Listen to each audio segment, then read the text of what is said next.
Tonight on News 5 Live, Shine Barrow and Tracy Tager-Panton open up about court-recommended mediation and its potential to heal the United Democratic Party. Deplorable sugar roads in the northern districts are causing a shortage of cane deliveries at Tower Hill. Guatemalan fishermen clash with tide rangers and the Coast Guard near Corona Reef. And tonight on Culture Tuesday, we dive into the artistry of Belizean painter Alex Sanker. These stories and more are coming up after the break.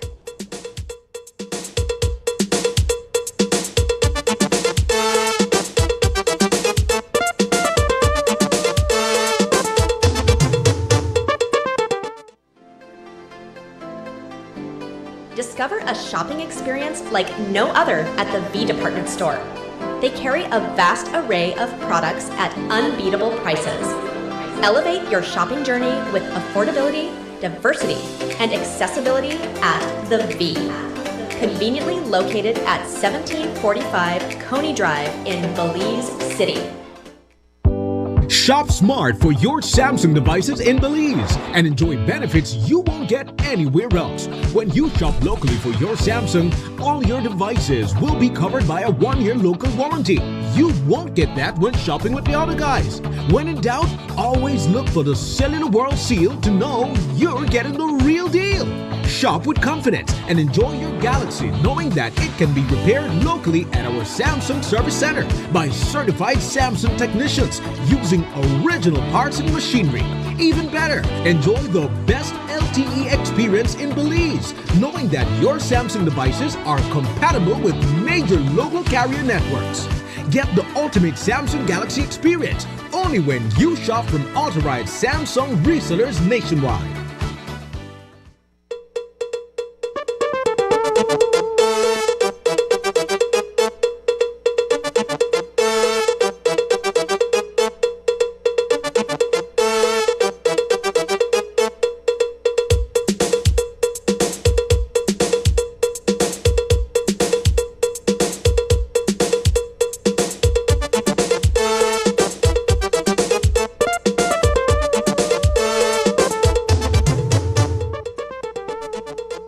Good evening and welcome to News 5 Live for Tuesday, January 7th. I am Sabrina Daly. The United Democratic Party is heading back to mediation, this time with the High Court facilitating the process. As we reported on Monday, a letter was sent to the Registrar of the High Court informing her of the Alliance for Democracy's intention to resolve their internal dispute with Shine Barrow. But will it work, given that both sides remain steadfast in their positions? Tracy Tager-Panton and the Alliance for Democracy movement aren't considering a coalition, as they firmly see themselves as members of the UDP. On the other hand, Shine Barrow has proposed various options to unify the party. But one of his conditions is that Tracy Tager-Panton stops calling herself the party leader. Tonight, we'll bring you the latest from both factions and their perspectives on whether mediation can actually succeed under these circumstances. For the better part of last year, there was a very strong bucking of heads between Shine Barrow and yourself where leadership of the United Democratic Party is concerned. How do you see this mediation process working out if, for instance, you're not budging from your position post October 20th and he is saying, look, the court is saying everything reverts back to status quo ante October 20th? Where does the court say that? That's not what I read in the interim, the order that came out after the interim injunction. The court does not make that declaration. The court cannot prejudice a case that it has not heard. So the court dealt with one matter in that injunction, and that matter had to do with the use of the headquarters, access to the headquarters in particular, and use of the party organs for the work of the party. It said nothing else. There is a substantial matter before the court that has not yet been determined, has not been heard, and in no court, in anywhere in a Commonwealth jurisdiction, will a court prejudice itself before hearing the matters at hand. So where does that put you in terms of the mediation process? You made certain pronouncements on Friday in another era of the media where Mr. Barrow and his attorney are essentially saying, look, what you are doing is essentially contravening what the High Court has ordered. That's their position. Where does it say that? So, to say one thing and to look at the, and I invite the members of the local media to look at Claim 660 and look at the judgment, if you will, that came out after that, and read it for yourselves, because the court did not say anything other on anything other than the use of the building and the party assets. But what does Shine Barrow think about reuniting the fractured party? He believes Belizeans are tired of Panton's antics, while the area representative for Mesopotamia doesn't think the UDP will be wiped out at the polls. He suggests a coalition movement similar to when Philip Gosen and the NABR teamed up with the UDP to defeat the People's United Party in 1993. You are at a juncture where the Alliance for Democracy faction has indicated to the High Court that it is now prepared to sit and go through the mediation process. Where do you see that going in terms of all that has transpired since December 6th, and of course what took place over the weekend with certain pronouncements being made by Tracy Panton? Again, I think that the public has grown exhausted of the constant lies and posturing and deception and selfish behavior. The disingenuous nature of the alliance led by Tracy is clear for all to see. The facts are that for the last few weeks, the most senior stalwart members of the UDP have reached out to Tracy. Some of the biggest donors in Belize have reached out to her in order to mediate and to put forward the proposals which I shared with you months ago, if I recall correctly. Everyone with sense and reason is of the view that it would be better to, at the very least, have some type of coalition so as to avoid a catastrophe at the polls where you may see, I don't know if it would be 0 seats, but that is a possibility. It hasn't happened since the 60s. But we would want to increase seats. We would want to at least retain seats. The interpretation of Justice Honduras's High Court judgment is causing quite a bit of confusion. Barrow and his attorney, Dr. Christopher Malcolm, believe the decision is in their favor. Meanwhile, Panton and the Alliance for Democracy have a different take on the ruling. Panton hopes that the mediation process will clear up any ambiguities and bring some clarity to the situation. The mediation process will help to clarify what is written in the judgment, so maybe we can start there. I have read that judgment on more than one occasion to be sure that we are not flouting or acting in contravention of the order. And as far as my legal advice tells me, and as far as I am able to comprehend from reading English, we are not in contravention of the court order.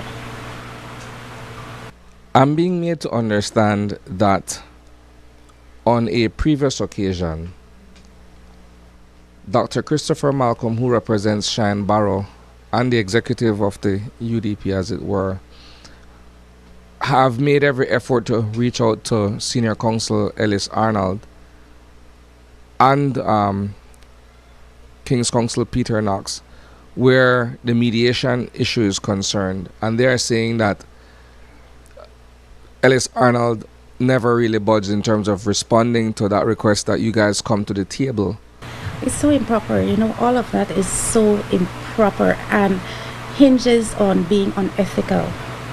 There's a matter before the court.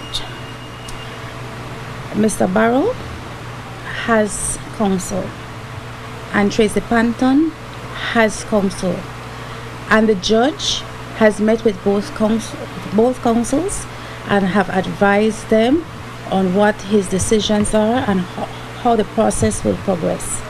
It is for none of us, not Shine and not Tracy, to make any pronouncements on what is happening between the two attorneys. What is happening, this process is being facilitated by the court.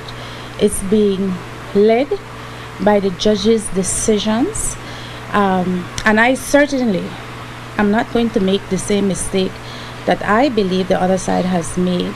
If you're going into the mediation process with a view that perhaps you can resolve the issue ahead of the general elections being called, are you or would you be in a position to acknowledge Shine Barrow's leadership going into an election? I don't know what the mediation process is going to yield.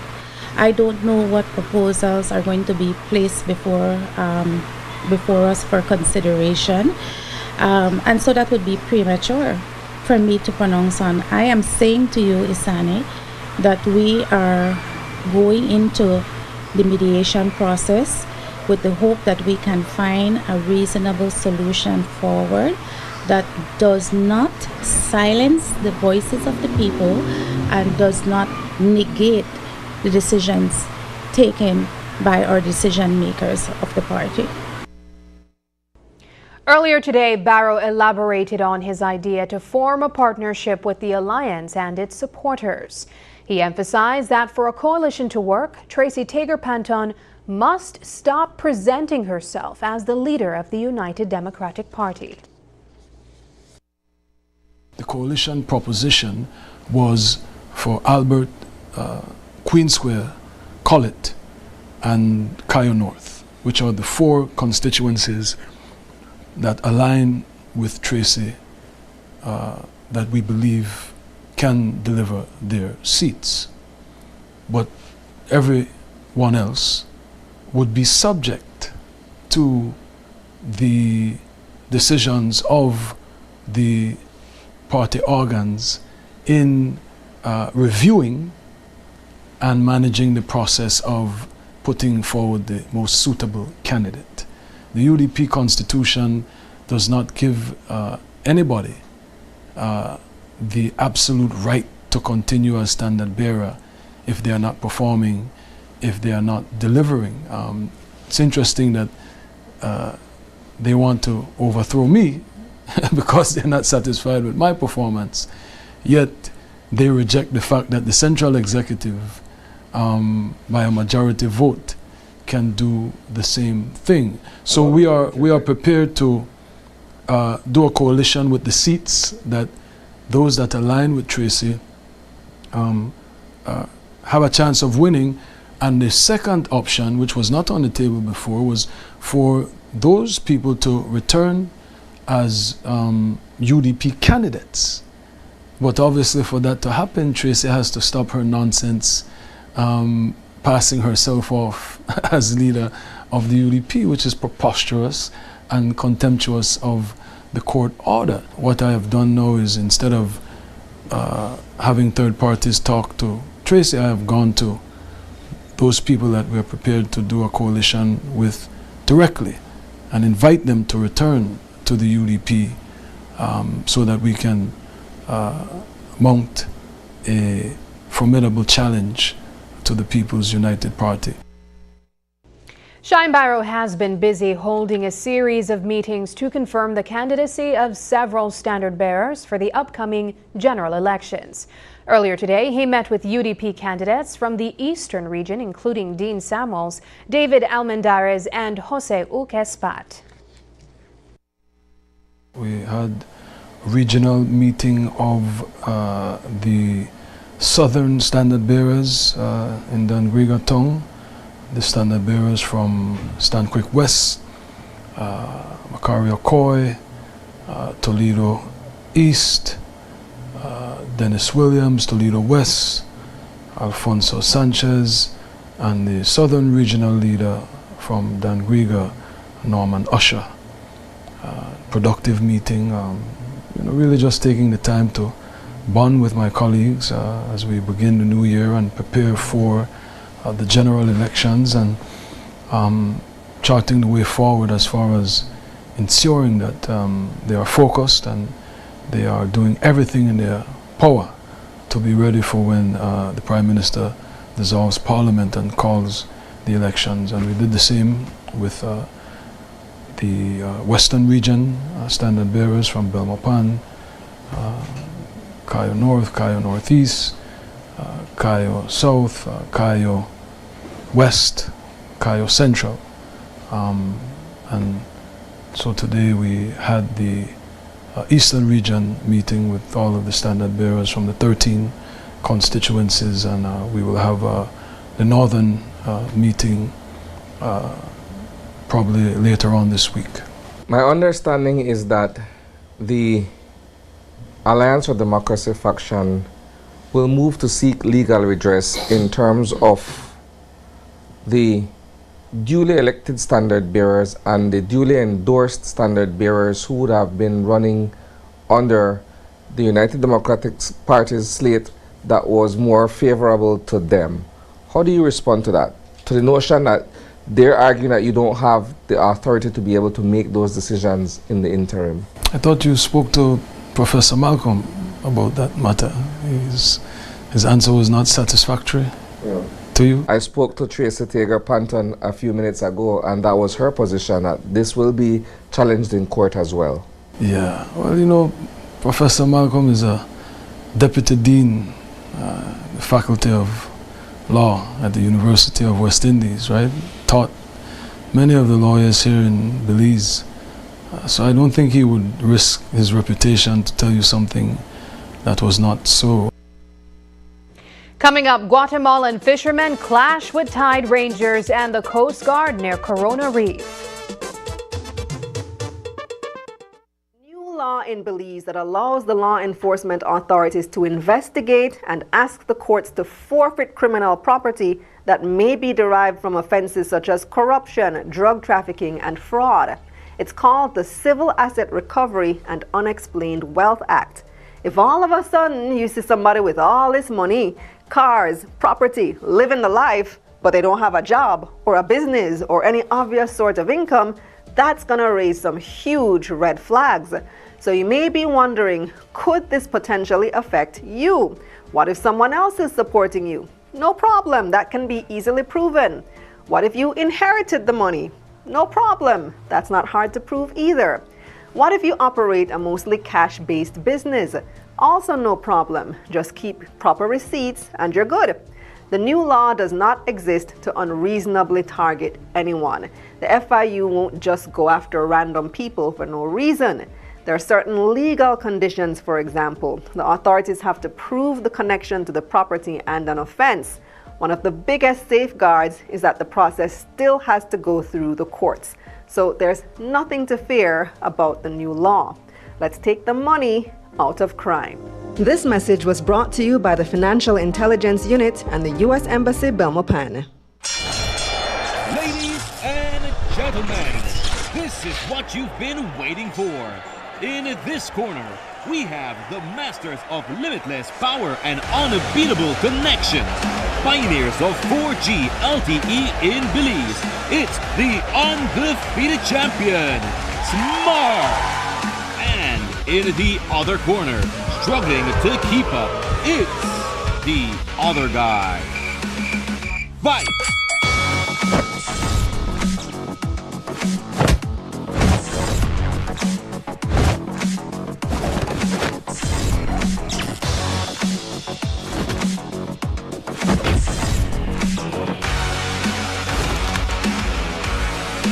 Tired of getting blow after blow from a plan with the other guys? It's time to tap out and join the winning postpaid plan provider. Smart's postpaid plans are a total knockout to the competition, and they have once again powered up their postpaid plans. Sign up for one of Smart's boosted postpaid power plans today and experience the victory of superior service. Smart, bringing people together. The Ministry of Sustainable Development and Climate Change through the Department of the Environment, Belize Solid Waste Management Authority, in collaboration with Belize Recyclers Association, the Scouts Association, and Oceana Belize presents a National Cleanup Day 2025 under the theme, Our Belize, Our Responsibility. Bin it. Join us on Saturday, January 18, 2025, starting at 6 a.m. for a countrywide activity, calling on schools, churches, communities, leaders, youth group, government ministries, NGOs, and individuals across the country to organize your own event. Select a location in your community and register today. In honor of Honorable George Price on National Service Day, we invite you to join us in keeping our communities clean, whether it's picking up trash along the highways, streets, and rivers, beautifying a park, painting a public space, or planting a tree. Your efforts can make a meaningful impact. Choose a location in your community. Register online today by visiting the Ministry and the Department of the Environment Facebook pages or contact any of our partner organizations. Deadline for registration is January 6, 2025. We need champions like you to make a huge impact. It's simple yet powerful way to improve the environment and create a beautiful, cleaner and safer place for all of us. For more information, call 828-4855 or 822-0160. Let's unite for a cleaner Belize.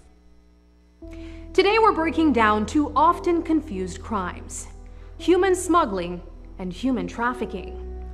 Let's start with consent. In human smuggling, individuals typically consent to being transported across borders illegally. With human trafficking, victims are coerced or deceived. There's no true consent. Exploitation is key in human trafficking. Victims are forced into labor, sex work, or other exploitative situations. Smuggling, however, usually ends once the destination is reached. Criminally, smuggling primarily violates immigration laws. Trafficking violates human rights laws and often involves multiple crimes against the victim. Movement is essential in smuggling. It's about crossing borders illegally. Trafficking doesn't always involve movement. Victims can be exploited in their own communities. Finally, profit. Smugglers make money from transportation fees. Traffickers profit continuously from exploiting their victims over time.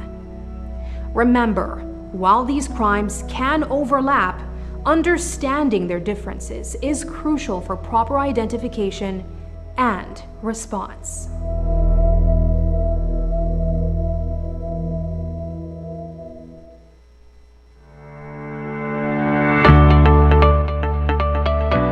Take control with My Social Security, your secure online account to manage all your Social Security information. To create a My Social Security account, you must be 14 years or older and have a valid email address. Visit the My Social Security self-service portal at ssbportal.org.bz. Click on Create Account. Enter your date of birth and phone number. Next, verify your email address to continue.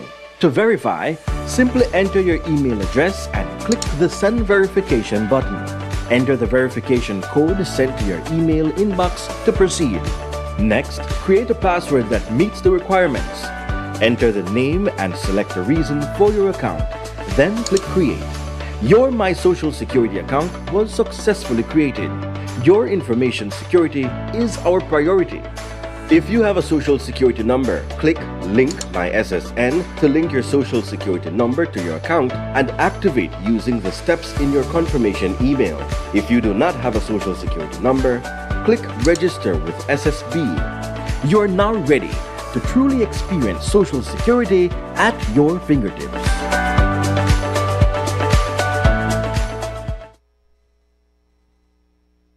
Digi is bringing the power of connectivity to every corner of Belize with our Digi on-the-go mobile store. Ma, Digi dia. Digi dia. Don't say. Sign up for the fastest, most reliable home fiber service, purchase the latest device, or explore our wide range of services. This one-of-a-kind mobile store has it all. Our dedicated team brings the same high-quality in-store experience to you, ensuring you stay connected with friends, family, and the world. You guys bringing the mobile here, it's really helpful, saving a lot of money for people going from the town, especially like in Punta Gorda, which is 25 miles away from here, which will cost a couple dollars for them to reach there. So having these caravan here, it's a lot easier, it's a lot cheaper, and you know, people are taking advantage. As you can see, we have a lot of people coming out today to purchase some of these devices, top-ups and even postpaid that they're eager to have, no? Digi is connecting Belize one community at a time. Look out for the Digi on-the-go mobile store with exclusive deals and offers in a community near you. Follow us on our Digi Facebook page to see where we will be next. Digi, our national telecom. Over 100 stakeholders were engaged in a study to determine how coastal fishing communities, namely Belize City, Dangriga, and San Pedro Town, have been affected by climate change. The scope of the data was over a 30-year period from 1991 to 2020. Today's event is the fifth in a series of consultations to enhance adaptation for vulnerable communities and vulnerabilities within coastal zone and fisheries. The aim is essentially to make the country resilient to climate change. Today, the findings are going to be presented and validated by the stakeholders. It's important because it helps to build resilience for the key sectors of the fisheries sector, as well as within the coastal zone, within communities, which are priority areas. They are heavily impacted by the impacts of climate change, whether it's sea level rise, erosion, changes in temperature, intense hurricanes. The findings will be used to build long-term readiness projects to ensure the viability and the longevity of the fisheries sector. So influencing policy, basically? Yes. The process began earlier this year. An international consultant, Dr. Asha Singh, says that even though some of the data is unavailable, the impact of climate change can be seen and felt across these three communities. Overwhelmingly, yes. Climate change is affecting Belize. Climate change is affecting Belize City. Climate change is affecting Dangriga Town. I cannot say much about San Pedro because the data that I would require for rainfall, etc., there isn't a data station. But if we can speculate based on the information for these two cities, yes, San Pedro is being affected by climate change. So that's one of the major foundation to the study. We are being affected. One of the things that we looked at is the exposure, how much we're exposed to these impacts that I've just mentioned. What is the sensitivity? How sensitive are we? And how are we adapting? And in all aspects, I can say that these are very high for these communities. The study showed that Belize City is most adversely affected by climate change. Rising sea level, floods, erosion, and warmer temperatures were among the 27 indicators that were identified and used in the study. So how has the fisheries sector been affected? The fisheries sector is very vulnerable. Why is it vulnerable? Because it occupies a set of stakeholders, or I would say it employs a set of Belizeans that really rely on those resources, who pretty much don't have much more of an occupation, but no fisheries for 30 odd years or even more. And when you have issues like climate change that start having where the fish becomes moving further away because the water is warming, when you put that to a fisherman who just have a canoe that would just go out there to fish, it really comes down to livelihood and his ability to feed his family. So it becomes very, very critical when we look at these sectors. Blue Economy Director Maxine Monsanto says that the study is one of two that is ongoing, and the report will be made available for everyone so that future planning can take into consideration climate change adaptation when making investments. There are multiple portions to the readiness project. So vulnerability and livelihood assessment is one. Another one is stakeholder engagement. An assessment has been already completed for that, and the development of a stakeholder engagement committee is being finalized. The next one is gender evaluation and assessment. That is also already, these are all ongoing activities.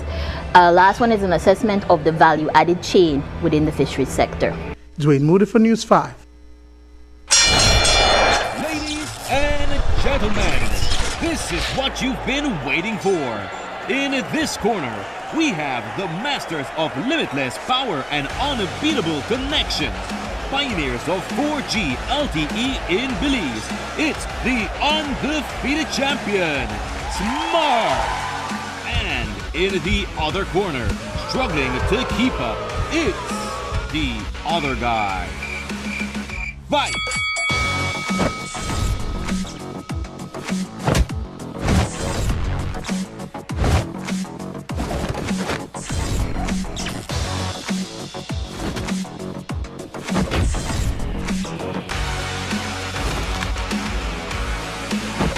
getting blow after blow from a plan with the other guys? It's time to tap out and join the winning postpaid plan provider. Smart's postpaid plans are a total knockout to the competition, and they have once again powered up their postpaid plans. Sign up for one of Smart's boosted postpaid power plans today and experience the victory of superior service. Smart, bringing people together. Today, attorney Brian Neal threw his support behind the Chief Justice's groundbreaking move to introduce Belize's first ever sentencing guidelines. This landmark achievement was officially published in the Gazette on Thursday, January 2nd. According to a press release from the government's press office, these guidelines are a historic first for Belize, marking a major milestone in the ongoing transformation of the criminal justice system. Developed as part of the Senior Court's three-year strategic plan, the guidelines align with the recommendations from the CCJ Academy for Law's Needham's Point Declaration on Criminal Justice Reform and the Criminal Justice Board. Once implemented, the aim to bring consistency, transparency, and fairness to sentencing practices across the board. Attorney Brian Neal is fully on board with this initiative, recognizing its potential to significantly improve the justice system. Over the years, there have been many reforms in the civil area, but this Chief Justice and these new judges have worked together to come together to reform the criminal justice sector of the administration of justice, and I think it needs to be commended. In terms of what the guidelines do, I think it, from my reading so far, it rationalizes the approach to sentencing so that it is uniform and fair from one defendant to another. So what the guidelines do, it gives judges and lawyers and other persons interested the ability to have a set of rules that are rational and are equal, so that when a person is sentenced, all matters are considered. What is considered is what the offender did, the offense, and also who the offender is. Because we want to emphasize now that the role of sentencing is not only to punish, but we want to rehabilitate people. We want to bring back people into society, reintegrate them. And so I think now, with these new reforms, this is yet another step in the right direction in bringing Belize closer to the Needham Points Declaration, which is a declaration that was made in Trinidad that rationalizes the law across the Caribbean, so that this is a move to update our laws, like Jamaica, Trinidad, Barbados, and other countries which already have sentencing guidelines. So it's a very positive thing for us. Commandant of the Belize Coast Guard, Rear Admiral Elton Bennett, confirmed to News 5 that Guatemalan fishers fired what they believe were gunshots. While the shots weren't aimed directly at them, they were certainly threatening. Yesterday, the Coast Guard conducted an operation in Belize's southern waters near Corona Reef. We were patrolling from Hunting Key, the southernmost island, towards the Sarstoon. This is a territorial integrity patrol we conduct periodically to ensure Belizean sovereignty over our sea spaces, Bennett explained. The operation involved 2 vessels, one from the Toledo Institute for Development and Environment, TIDE, and another from the Belize Coast Guard. Bennett mentioned that the fishers were already in Guatemalan waters when the shots, believed to be fired into the air, occurred. During the operation, the Coast Guard recovered 8 gill nets totaling over 600 feet, which were damaging the coral reef. Leonardo Chavarria Jr., Executive Director of TIDE, told News 5 that although this was the first encounter where shots were fired, this will certainly not deter us from protecting our fishery resources. He emphasized their mandate as co-managers to safeguard these resources. To cover more ground, the team split up. The TIDE vessel, carrying 2 Coast Guard personnel, reportedly began pursuing a Guatemalan fishing vessel that had entered Belizean waters. According to Bennett, after the Guatemalan vessels crossed back into their waters, it fired gunshots, not directly at them, but in a certainly threatening manner. The Coast Guard was conducting an operation in our southern waters, as we frequently do. we were conducting a patrol from Hunting Key, which is a farthest island in the south, and we were patrolling from that location towards the Sarstoon. This is a territorial integrity patrol that we conduct from time to time to guarantee Belizean sovereignty over sea spaces. Whilst on that operation, we encountered a few gill nets in the area, particularly in the area of Corona Reef. And that is perhaps about 6 miles south of Hunting Key.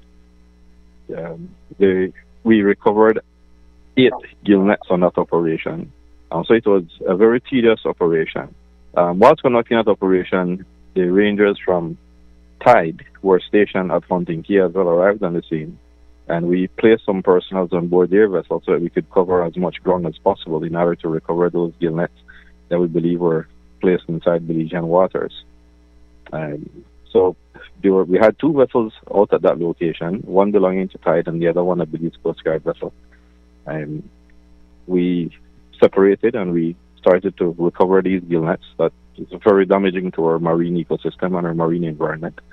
At some point, the vessel that belonged to Tide, where we had 2 Coast Guard personnel on board, they were pursuing what appeared to be a Guatemalan fishing vessel.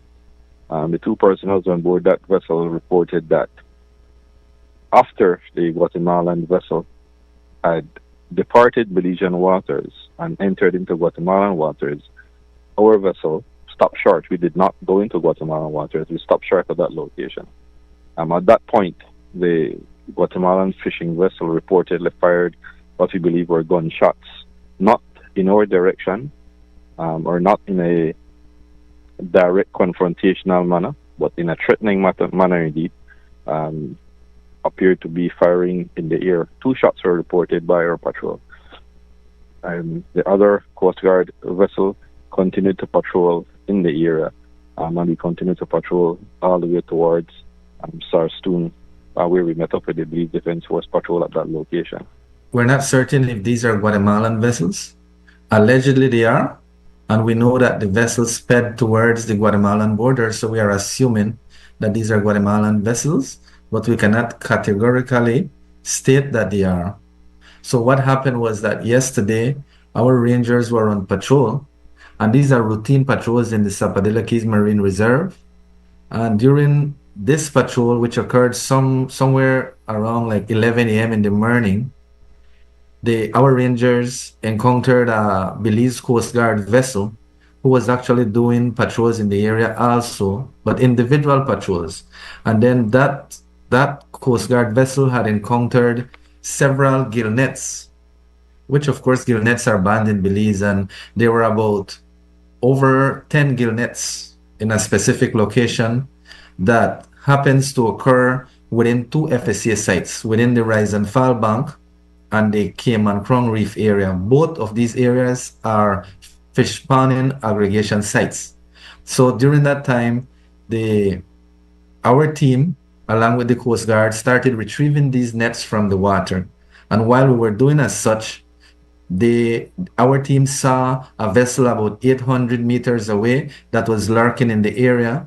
So the decision was made between the Coast Guard personnel and the Tide personnel that members of both teams would have joined forces and then go and see what was transpiring with the vessel that was lurking in the area. While they proceeded towards the vessel, upon the occupants realizing that our team was coming towards them, they decided to dash towards the Guatemalan borderline. The recent rains might be a relief for some, but they've been causing a chain reaction of problems for the sugar industry in northern Belize. The Corozal Sugarcane Producers Association issued a press release today highlighting how the delay in road repairs has led to under-delivery of their cane quota to the mill. This could spell trouble for Belize's 2025 cane crop output if the mill can't compensate for the losses already recorded since the crop season began in December. In a conversation with ASR BSI, we learned that the rains have been affecting cane delivery across the north. Farmers can't harvest the mature cane planted in low-lying areas and are forced to turn in younger cane for more accessible areas, which don't yield as much. However, BSI spokesperson suggests that smarter planting and harvesting methods could help address this issue.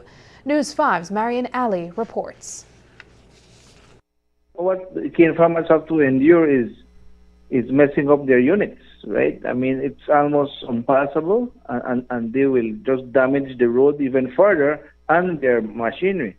And that is why we have a very poor delivery at the moment, no, because of those conditions of the road. Vladimir Puk, chairman of the Corozal Sugarcane Producers Association, is raising the alarm about the poor road conditions that are preventing their members from delivering their daily sugarcane quota to the Tower Hill mill.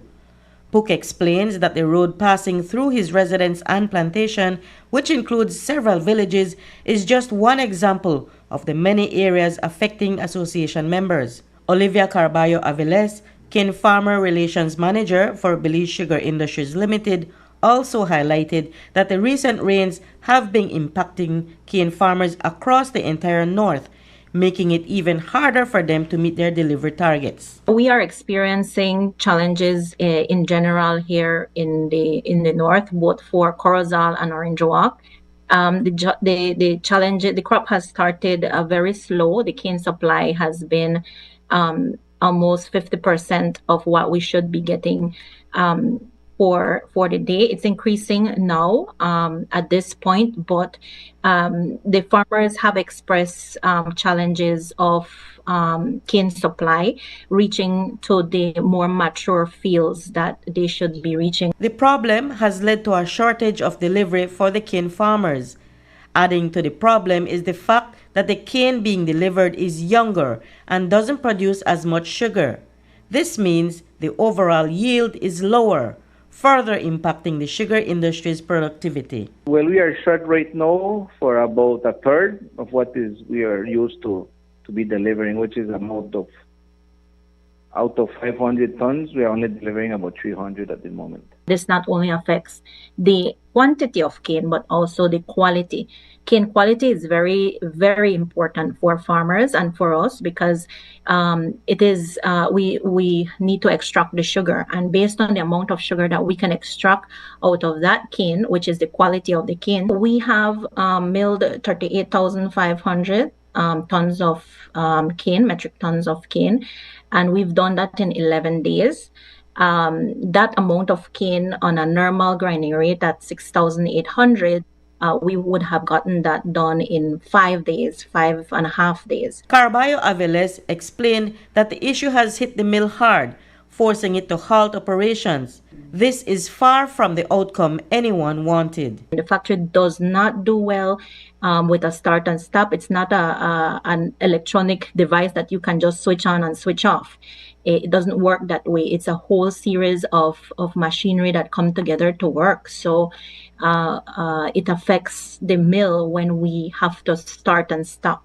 It's not automatic. We have to be able to have enough cane on the ground at the queues and at the cane yards so that we're able to restart and we are able to continue. The Corozal Sugarcane Producers Association has called on the Ministry of Infrastructure Development and Housing to collaborate with them to plan the road repairs in the future. I think that together with stakeholders, the authorities we should have more meetings and maybe do a plan on how and when road repairs and needed roads need to be targeted, before a start of crop. CEO in the Ministry of Infrastructure Development and Housing, Victor Espat, explained that the recent rains have delayed the repair of dirt roads. The ministry has been working on fixing over 75 sugar roads in the north, covering almost 400 miles, he said. He noted that this is an annual task with a limited budget, but this year, the rains have set back their efforts. He pointed out that trying to repair roads during the rain would be futile, as the materials would just wash away before they could be properly compacted. On a brighter note, Olivia Carballo Aviles, suggested a climate-resilient approach to planting and harvesting that could solve many of the issues cane farmers are currently facing. She emphasized that this would require community effort and organized planning. Key techniques include planting according to the land's topography and the rainy season, and strategically timing when certain roads and fields would be accessible. Essentially, it all comes down to smart planting. What is required is really a transformation in the delivery system. Currently, we have 250 reaping groups that harvest wherever they are available to harvest.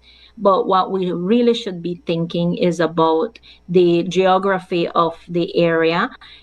We need to harvest in larger groups, consolidate some of the smaller groups into larger groups, focus attention on those areas that you are able to harvest at a given time.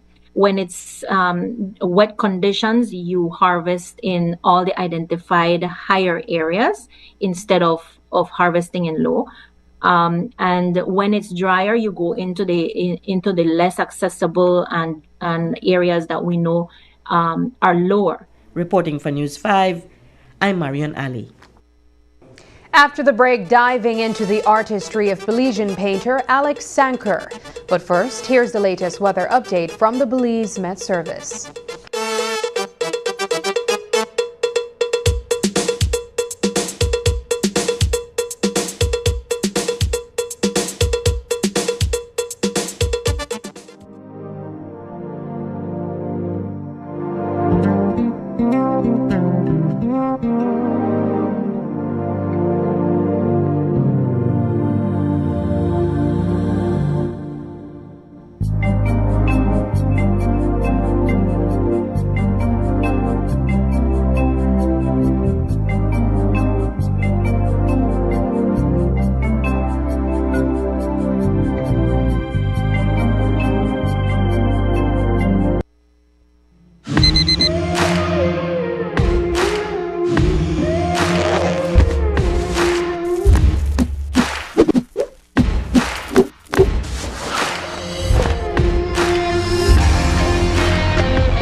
Today we're here shopping at B-Mart.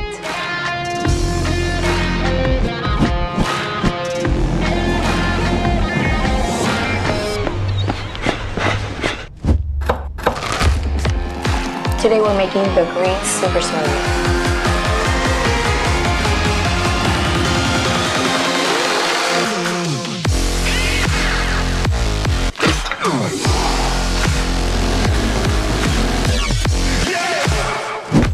Let's get after it.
Cooking just got easier with Kent Oils, your go-to choice for every dish.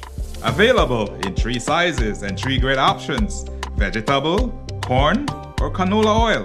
Perfect for frying, baking, sauteing, or grilling.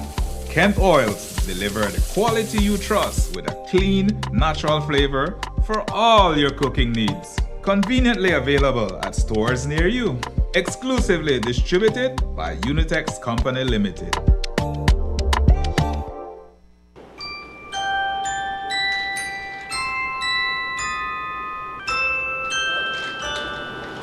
that I know you love them all incandescent light, but they like give off a lot of heat, easy for broke, and use more than 5 times the energy.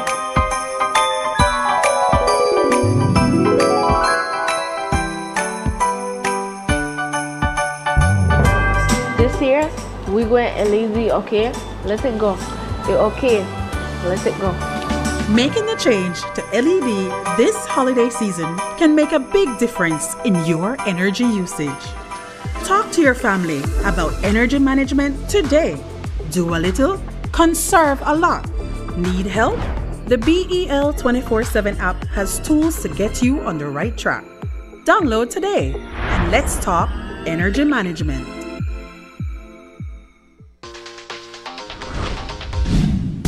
I'm connected. Yo.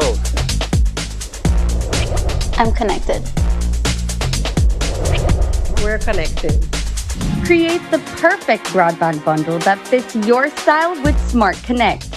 With the Junior Bundle, get 50% off your national calls and up to 6 gigabytes of data at no extra cost. Get postpaid added on for an additional cost of only $25 with the Prime Bundle. Stay connected with unlimited smart-to-smart calls, plus 6,300 megabytes of data and free international minutes. For the family, get the Binge Watchers bundle with Netflix add-on for only $28.13 more. This bundle gives you 4 profiles with unlimited streaming on multiple devices. Visit a showroom near you to sign up and personalize your own bundle combination with Smart Connect. Smart, bringing people together. Unwrap the joy of crystal clear picture and sound from Iowa, the brand that offers you affordability and exceptional quality. Iowa has a wide range of exceptional products to choose from, such as TVs, speakers, headphones, home appliances, and much more at affordable prices that won't break the bank.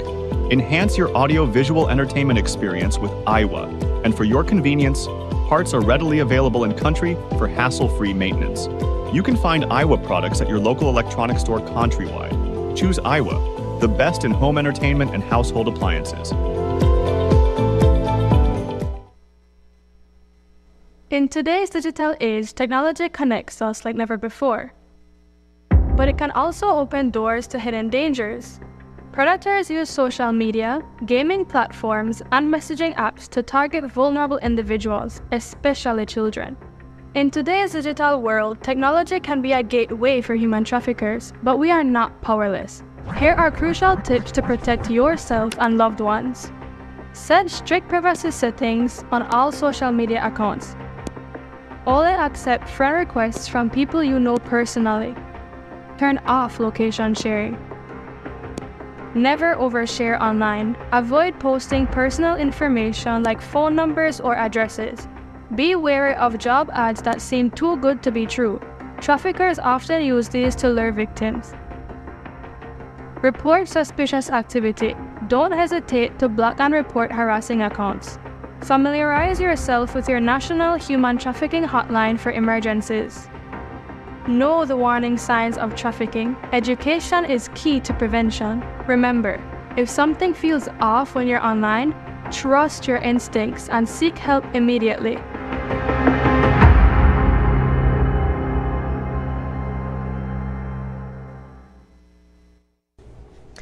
Art has always been a powerful form of self-expression, allowing people to connect, share their stories, and comment on society. This is the passion of Belizean artist Alex Sanker, who is renowned for his political pieces often displayed on the streets of Belize City. In tonight's episode of Culture Tuesday, we explore Sanker's latest collection inspired by the theme, Art is Not a Crime. Here's News 5's Brittany Gordon with the story.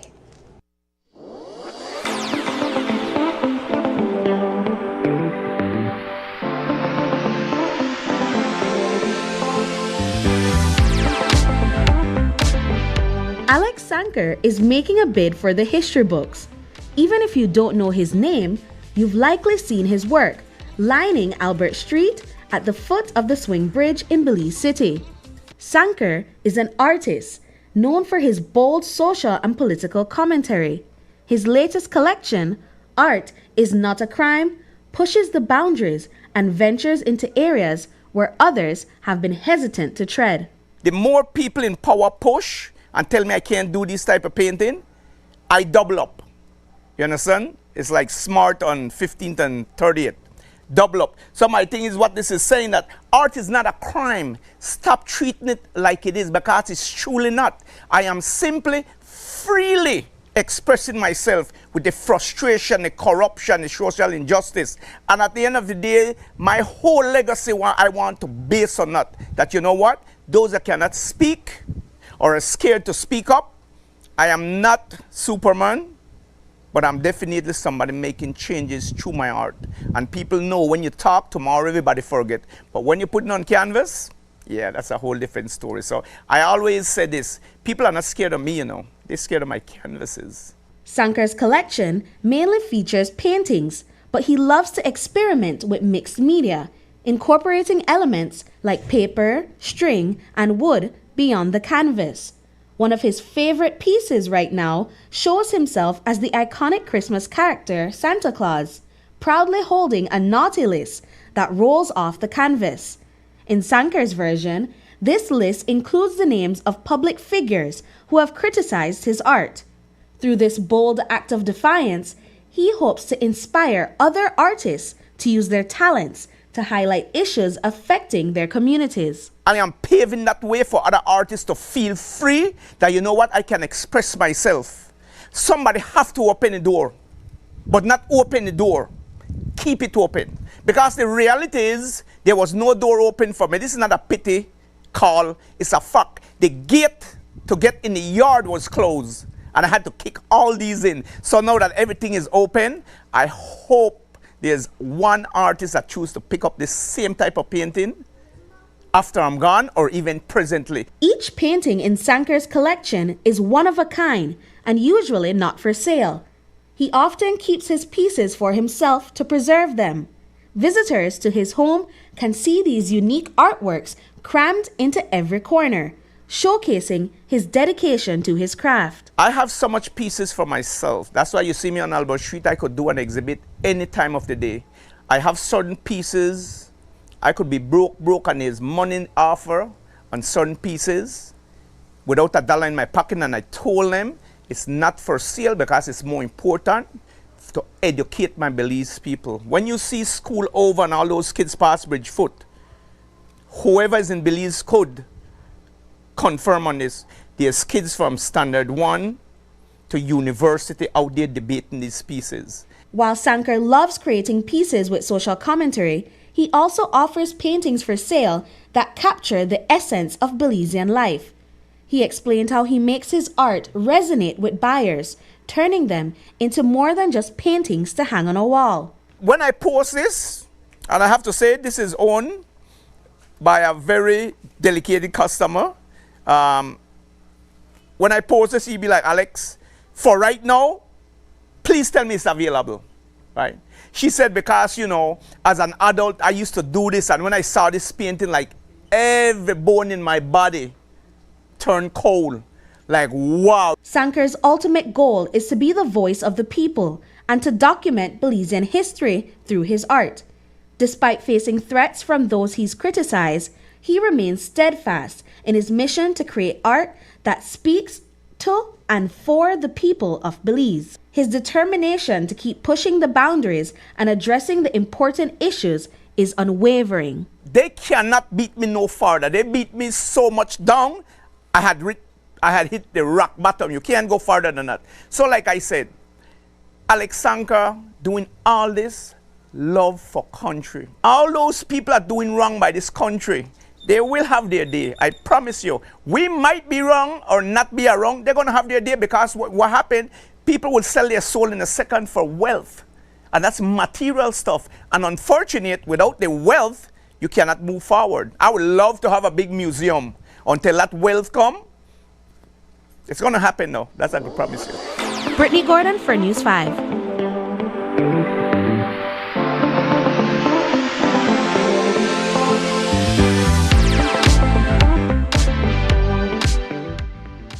When we return, family takes to the community for help in locating missing man. When someone you love becomes a memory, the memory becomes a treasure. Channel 5 introduces the Daily Obituaries. The Daily Obituaries will broadcast all death and funeral announcements and memorials to honor your loved one's life and memories. The Daily Obituaries airs on Channel 5 prior to the evening newscast, with subsequent repeats at 10 p.m. and 12 noon the following day. It will also be placed online on our social media platforms, all for a standard package fee. Celebrate their lives and memories with Channel 5's Daily Obituaries. Honor in life and reverence in death. Are you looking for low-cost television advertising? Have we got a deal for you? Advertise on Channel 5's Daily Classifieds. Channel 5's Daily Classifieds is one of the most effective methods for introducing yourself and your business to the community. Use our Daily Classifieds to recruit employees, promote specials, promote your products or services, promote a business opportunity, increase traffic to your website, and advertise items you have for sale. Let us help you to save valuable time and money. Call us today at 280-0013 or visit us at our offices on Coney Drive to discuss how we can help your business grow affordably. Channel 5's Daily Classifieds. Advertise today.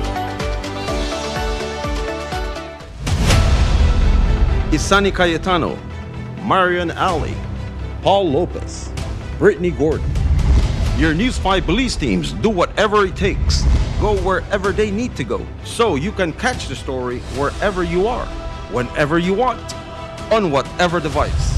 Channel 5 believes on television, Facebook, Instagram, and YouTube, because news is now everywhere, all the time, and so are we.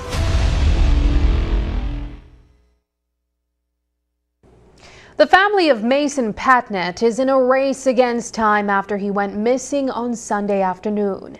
The last anyone heard from the 38-year-old Vista Del Mar resident was when he updated his social media profiles that day. Then, radio silence. When his girlfriend returned from a long trip, she found the house open and Mason nowhere to be found. Today, his family took to the streets of Ladyville and Vista Del Mar, distributing and posting flyers with his details. Neighbors and old classmates joined the search, with one even offering space in his shop for a flyer. News 5's Marian Ali was on the ground with the family, retracing Mason's last known steps. Here's that report. It's been 4 days now since Mason Patnett was last seen alive. The 38-year-old construction worker was said to be updating his social media profiles on Sunday, and then all contact with him were lost.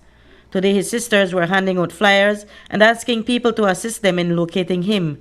In 2012, Patnett was charged along with another man with attempted murder, but in 2018, the charges were withdrawn from against him when his would-be accomplice and the same man he was accused of shooting eventually ended up dead.